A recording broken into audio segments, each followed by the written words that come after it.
Hey guys, this is SEC Analyzed, and in this video we will be starting a new video series in which we will be analyzing the 7 quarterback competitions that are occurring in this SEC offseason. The other 7 teams pretty much have their starting quarterback figured out. Florida is likely going to go with Kyle Trask. I know some people might want Emory, but Trask is probably the best quarterback in the SEC, so I don't really see much of an argument there. KJ Costello at Mississippi State, he's another one. At the University of Kentucky, Terry Wilson is likely going to be the starter. I know Joey Gatewood is heading in, but I think they've pretty much figured out that Terry Wilson gives them the best chance to be an elite program like they were in 2018, although I don't know if they'll be that in 2020. At the University of Auburn, Bo Nix will be their starting quarterback. Bo Nix is an interesting player, although I think that he's really going to progress this year depending on how well the offensive line progresses.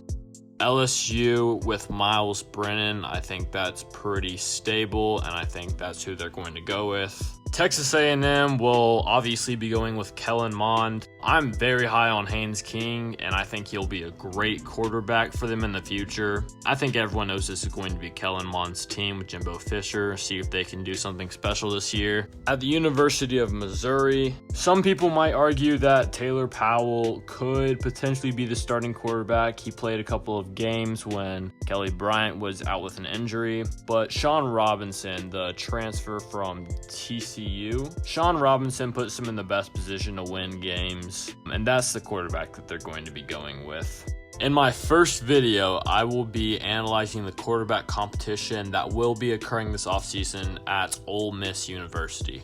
Ole Miss obviously brought in Lane Kiffin to be their head coach. Lane Kiffin, a guy who's had a lot of success at several different programs. Rhys Plumlee appeared in 9 out of Ole Miss's 12 games last season. 52% completion rate, which is obviously not what you want in your quarterback.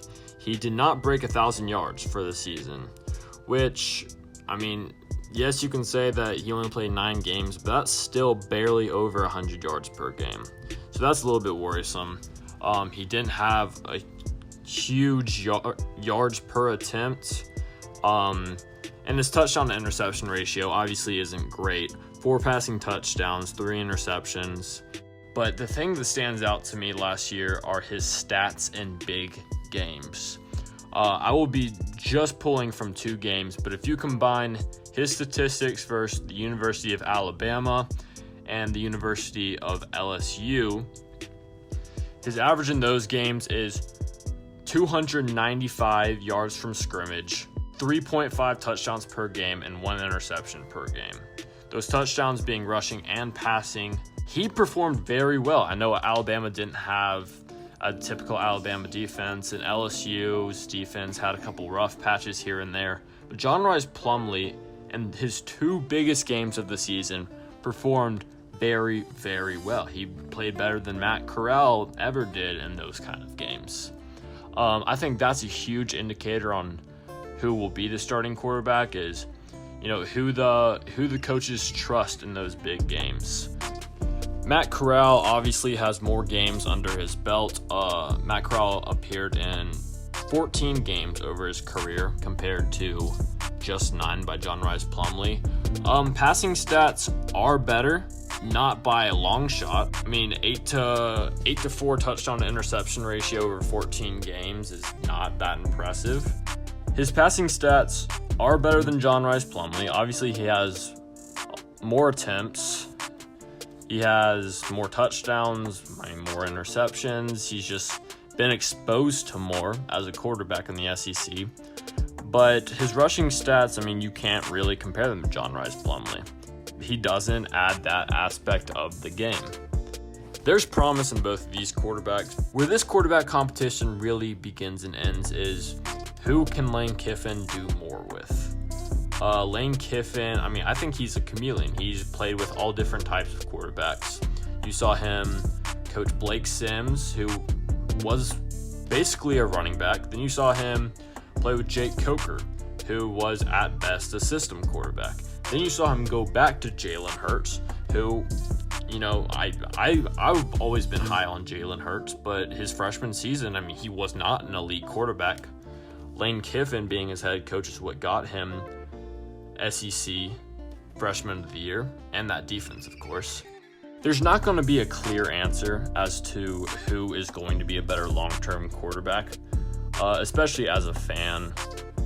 You're always going to think highly of the backup when the quarterback's not doing well. But the simple fact is, when you're talking about Lane Kiffin being a quarterback coach for one of these quarterbacks, the quarterback that you should have more trust in is Rhys Plumlee. There's two reasons to that. Number one is he had better stats and he played better teams. Matt Corral, a lot of his stats came against lesser competition. He played a full game against Arkansas. He played against some FCS schools. Rhys Plumlee, he has better stats against better competition. He played almost the entire game against Auburn, almost the entire game against LSU, almost the entire game against Alabama. The second reason is 2014 Alabama quarterback Blake Sims. When you look at Rhys Plumlee and you look at Blake Sims, they are decently similar types of quarterbacks. They are very, very athletic, very fast, very agile, and they just don't possess the arm strength or just ability to make plays with their arm that maybe another quarterback like a Matt Corral, maybe even a Jake Coker. Lane Kiffin, I think with Rhys Plumlee at quarterback, can develop him into more of a passer.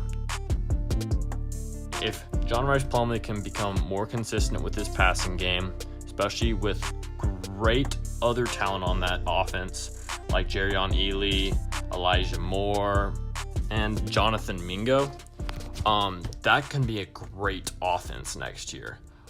In this video, I won't be talking about their defense. Obviously, they're going to need to improve that if they want to be a contender in the SEC West, which we will have to wait and see. But Rhys Plumlee is going to be the better quarterback under Lane Kiffin. Thank you guys for watching. If you enjoy this content, please like and subscribe. If you hate this content, then still let me know.